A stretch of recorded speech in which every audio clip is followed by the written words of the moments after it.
శ్రీమాత్రే నమ. జయ గురు దత్తాత్రేయ నమ.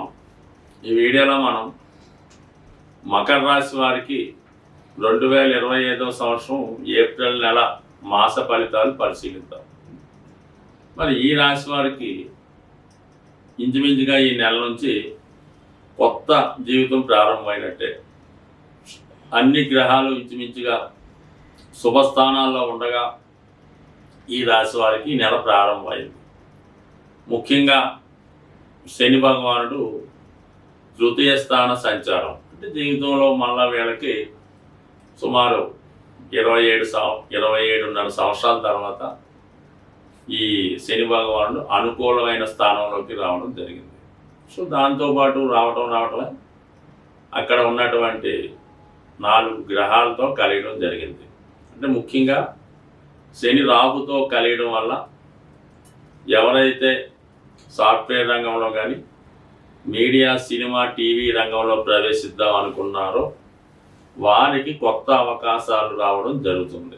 ఆల్రెడీ మీరు ఆ రంగంలో ఉంటే ఇంకా మీ యొక్క అభివృద్ధి, కొత్త అవకాశాలు రావడం జరుగుతూ ఉంటుంది. అలాగే మీ యొక్క టాలెంట్, ఆదాయం కూడా పెరుగుతుంది. ఇక ఈ శని భగవానుడు శుక్రగ్రహంతో కలియడం వల్ల, శుక్రుడు ఈ రాశి వారికి యోగకారకుడు అవడం వల్ల ఎస్పెషల్లీ ఈ రాశిలో ఉన్నటువంటి స్త్రీలకి నూతన ఉద్యోగ అవకాశాలు లభిస్తాయి.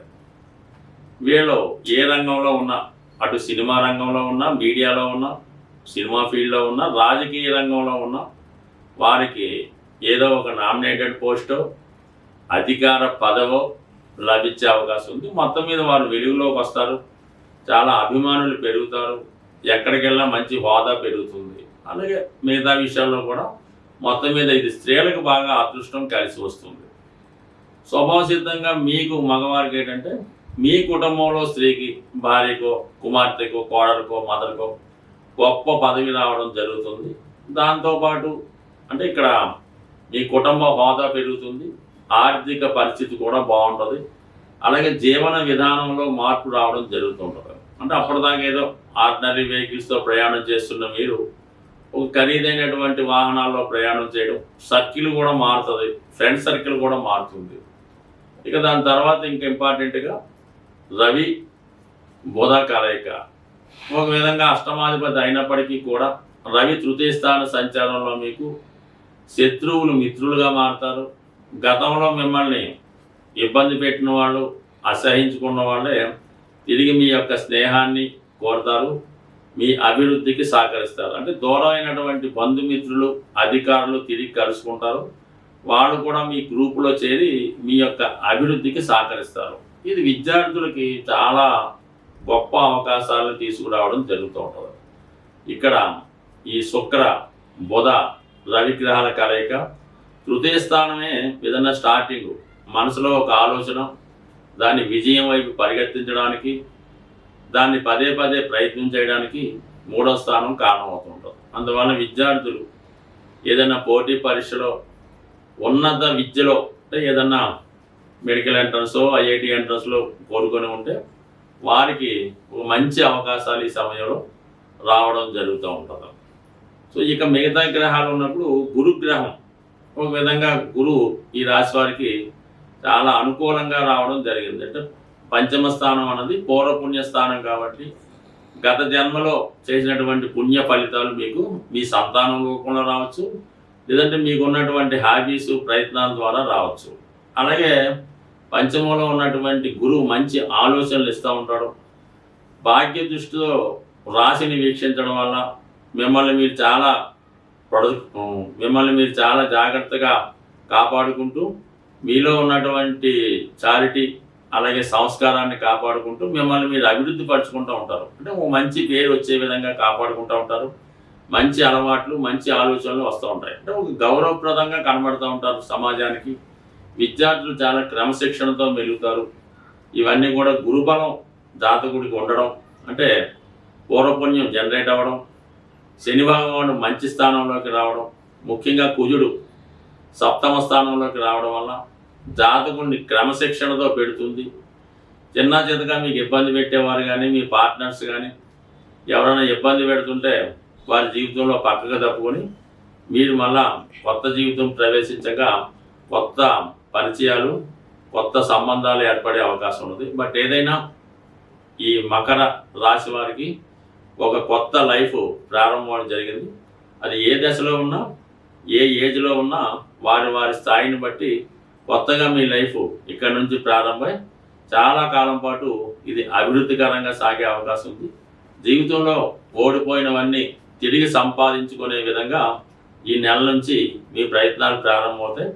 పోగొట్టుకునే ఒకటి తిరిగి మీ జీవితంలో ప్రవేశించడం జరుగుతుంది. ఈ స్వస్తి. సాధారణంగా గ్రహాలచే పీడించబడుతున్నవారు, ఇబ్బంది పడుతున్నవారు ఆ గ్రహానికి పరిహారం చేసుకోవడం వల్ల సులభంగా ఆ సమస్య నుంచి బయటపడవచ్చు. అంటే ఇప్పుడు ఈ నెలలో శనిగ్రహం మారుతూ బుధగ్రహంతో కలియడం వల్ల ఈ వ్యాపార వర్గంలో ఉన్న వాళ్ళకి చాలా వరకు వ్యాపారం మందగిస్తుంది. విద్యార్థులు ఎంత చదివినా కూడా చదివింది జ్ఞాపకం రాక పరీక్షల్లో రాయలేకపోతుంటారు. అలాగే చాలా వరకు సరైన నిర్ణయాలు తీసుకోలేకపోవడం వల్ల చాలా వ్యవహారాల్లో నష్టపోవడం జరుగుతూ ఉంటుంది. ఆ కారణం వల్ల బుధుని యొక్క అనుగ్రహం కోసం చాలా సులభం మాట. బుధుడు తొందరగా అనుగ్రహించే గ్రహం ఇది. విద్యార్థులు లాంటి వాళ్ళు వినాయకుడిని బుధవారం రోజు గరికతో అర్చించి వినాయకుడు సంబంధించినటువంటి 12 నామాలు, 108 నామాలు, సంకటనాశన గణేష్ స్తోత్రం చదువుకుంటే సింపుల్గా అయిపోతుంది. మరి పరీక్షకాలు వెళ్ళేటప్పుడు అయితే ఏం చేస్తారంటే, మీరు వినాయకుడికి గరికతో పూజిస్తారు కదా, అది ఇంట్లో అయినా దేవాలయంలో అయినా ఆ గరికను కొద్దిగా మీ హాల్ టికెట్లోనో మీ పాకెట్లోనో పెట్టుకుంటే చాలా వరకు విజయం లభిస్తుంది. ఇక వ్యాపార సంస్థల్లో ఉన్నవాళ్ళు ఏం చేయాలంటే, గణపతిని ప్రతినిత్యం పూజిస్తూ, అలాగే వీలున్నవారు అవకాశం ఉన్నవారు విష్ణు సహస్రనామం లేదా గోవింద నామాలు చదువుతూ ఉండాలి. లేదంటే మీ షాపులో క్యాసెట్ రూపంలో వేస్తూ ఉంటే చాలా వరకు పనిచేస్తుంది.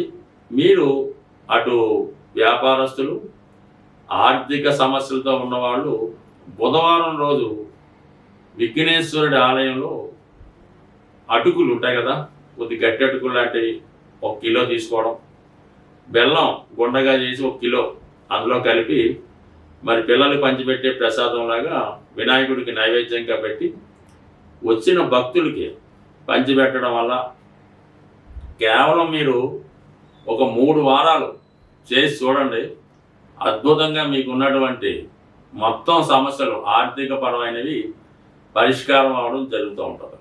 సో ఇది ఈ విధంగా ఈ బుధగ్రహ అనుగ్రహం కోసం ఈ విధంగా చేయొచ్చు. కామన్గా బుధ అనుగ్రహం ఉంటే విష్ణుమూర్తి, లక్ష్మి అనుగ్రహం కూడా లభిస్తూ ఉంటుంది. అయితే రాహుగ్రహం ఇప్పుడున్నటువంటి శుక్ర, బుధ, రవి, శని గ్రహాలను కబళించి వేయడం వల్ల ముందు రాహుని సంతృప్తి పరచాలంటే మీరు అమ్మవారిని గట్టిగా పట్టుకోవాల్సి ఉంటుంది.